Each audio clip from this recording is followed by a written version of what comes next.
The sound is nicer. Better than what we delivered last year. I hope they'll get emotional. I hope they feel their hearts go a bit faster. About the cars, not about Not about yourself, no. myself and everything. It's the first time that the 2026 cars have taken to the track. Last week we issued a video explaining the technical intricacies of the 2026 regulations, and here today to explain more about the philosophy behind those regulations, I am delighted to welcome Nikolas Tombazis, FIA Single-Seater Director, and Jan Monchaux, FIA Single-Seater Technical Director. So just going back to the video that we produced, gentlemen, we've had a lot of questions from fans wanting to know more about the philosophy behind the framing of the regulations, wanting to know what they can expect from this season. Obviously, this is a dramatic change for Formula One in terms of chassis and power unit together. There are challenges for the teams, but there are challenges also for the FIA and scrutineers, technical experts, energy management experts. Just tell us a little bit about what type of work your team's undertaking here during this shakedown test. Well, this test has been the culmination of many years of work, starting back in 2021 with the power unit discussions. There has been a huge amount of work within the FIA, but also in collaboration with the power unit manufacturers, with the teams, with the commercial right holder. So all of these people have contributed to the concepts we're seeing. So the reason we're here is because this dramatic change is not only for the teams, it's also for us as FIA. We need to make sure cars are running legally. There are new things that we need to be tracking in terms of compliance. So, Jan's team are all here en masse just to make sure that we manage to get our procedures right. And so it's a big learning for everybody. And Jan, from your side, the initial opinions and impressions and comments we've had from drivers is that the cars look good, they sound good, they're intuitive to drive, they put the onus on driver input more than before. So that must be pleasing to hear for someone that's been so deeply involved in the technical development of these regulations. Sure. I mean, having that early, call it positive feedback from the main users, the drivers, is reassuring. It's like a very positive one for all the people that have been putting a lot of effort over the last few years to deliver the new regs, on which there were a lot of question mark, to not say criticism up front. So it's reassuring start. Now it's still very early days. It's called Barcelona in January. I think we need to give it a bit more time over the next test to get a more global picture. And Nikolas, from your side, from the start of the development of these new regulations, we've been through various iterations of design. You've seen and shared with the teams drawings of what these cars look like, testing in anger for the first time on track here in Barcelona. How does that make you feel? It's particularly satisfying, when you work hard for many years and you finally see the product of all of this work. And also, as Jan said, the initial comments have been generally positive. It's satisfying.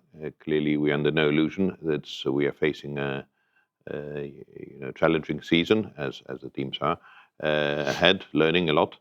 And there will be hiccups and issues to resolve, but overall, I think the first step is a good one. My dad used to say when I was a kid that the start is half of everything, so it's at least we've done a reasonable step, I think. Okay, gentlemen, now we move to the questions. Some of these are quite challenging, I would say, so nothing's off the table as far as you're concerned. You're happy to ask questions from our fans who are interested and intrigued to know more about the 2026 regulations? About the cars, not about yourself, myself and every detail, I guess. But yes, we are looking forward to that. It's nice to engage with fans and to have them interested in what we do. It's very satisfying. First question we have is from Adios7106. The question is, Will the 2026 cars be faster or slower than their predecessors? It's still early to say, and obviously Jan may also have views. Currently, cars are running with quite a lot of fuel. They still haven't used everything to full potential, so it is a bit early to say. I think the performance will be quite close. I don't know, Jan, if you have more information on that. As Nikolas said, it's very early days because teams are having a lot of instrumentation on the car, so they're not really running the proper weight. We don't have visibility on the fuel using, but our general impression is that the car are where we expected them to be, even maybe a touch better. I think on some circuits, it's always a bit of circuit dependent. The cars will be start of the season will be on a similar pace, race pace, and they were in 25. On some, it might be a few seconds shy, so it will oscillate. Now, we shouldn't forget the exciting part of F1. Teams are already preparing the next package. We know teams are going to bring in Bahrain the race 1 package in the second or third test, and the following package is already being prepared. So I have absolutely no doubt that within a couple of months they will have recovered where they would be a touch slower than 2025, which was the last year of a long cycle. And as usual, F1 will get faster and faster and faster. So I think I can also say that what makes Formula One exciting, obviously, they are the fastest, the best cars in the world, and that is important. But it is not the 1 second faster, 1 second slower. It's the competition. It's knowing that the drivers are the guys who are the best in the world. The engineers who design those cars are the best ones, and they still have to work within the regulations. To make a faster car without regulations would be very easy. So it's not, the lap time is not in itself a target. And given that we have changes to both PU, power unit, and chassis, assuming one team finds an edge in performance on power unit, is the onus then thrown on the aerodynamicists and the designers on the chassis side to try and make gains to compensate for any shortfall in power unit performance? Well, it's a team effort. Ultimately, to win, you must be pretty good on all fronts: engine, aerodynamics, chassis, suspension, and don't forget, of course, the driver, and also the team operation. You know, all the strategists, everybody. So it's a team effort. I think one of the things that's very special is that it's like a football team with 1,000 players, and now the driver is the one who's most visible, but there's approximately another 1,000 people who each fulfill a very clear role and very clear choreography. So I don't think you can split it so easily, but of course it all needs to be good. So we have one, it appears this is somebody who's residing near Monte Carlo, perhaps. This is from TJ's 125. And the question is, can the 2026 Formula One cars improve racing at Monaco? Get Jan to answer that one, but I'm happy to chip in. We hope. We have in the regulatory framework, we have tools to help overtaking. The new overtake mode, which is extra electrical energy in 2026 for the following car, extra power and a bit more energy. We hope that will be enough to give eventually to increase the probability for an overtake. Now Monaco remains a challenge because of the particularity of the circuit, which is not inviting for overtaking. Having slightly smaller cars in length, in width might help also a little bit eventual overtaking maneuvers. This extra tool might, in terms of extra power and energy, might also help. Now, giving the guarantee there will be all of a sudden Monaco will turn as the race having most overtaking is unlikely. Okay, just to develop that aero narrative a bit longer, we have a question from Shuri and Chandal 31, who ask, why was the decision taken to remove DRS from the 2026 regulatory package? Well, it's all a combination. It all works together with the power unit. The power unit has a lot more electrical power, but less combustion power, which means that the energy available is lower overall. And as part of that, and that's part of the sustainability objective, we wanted to reduce the drag of the cars considerably on the straights. In some ways, it's like using DRS all of the time. But clearly, if you use DRS all of the time, then you lose the. We don't call it DRS anymore because it's not intended to be an overtake tool anymore. It's supposed to be a drag reduction tool. That's why we call it a straight mode. It's really what the cars will be deploying on all the straights all the time. So in the absence of that, we had another tool at our disposal, which was electrical. So we are compensated. We have replaced essentially DRS with an electrical tool. We expect the effects to be, I think, roughly equivalent, I would say, between the two. Broadly similar, yes. Done a lot of simulations, so it's not like a compromise. So, continuing the aerodynamic theme, we have a question from Ali Sorelli, who asks about the movable aero, which is a feature of the 2026 regs. Can you just explain to us a little bit more about how the rear and front aero will work once the cars are in race mode?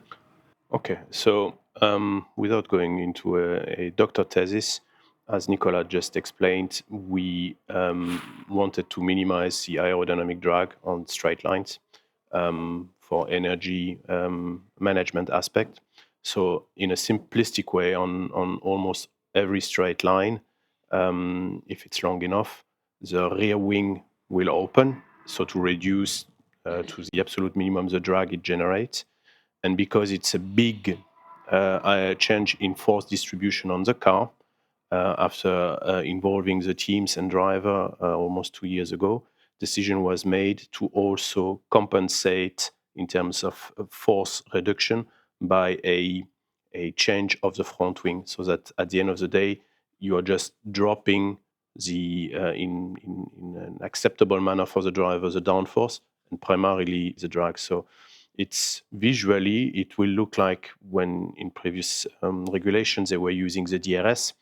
The rear wing opens, the front wing drops down, so that the car remains in balance on those straight mode zones, and toward the braking point, everything recovers its original position to allow maximum downforce in the cornering phase.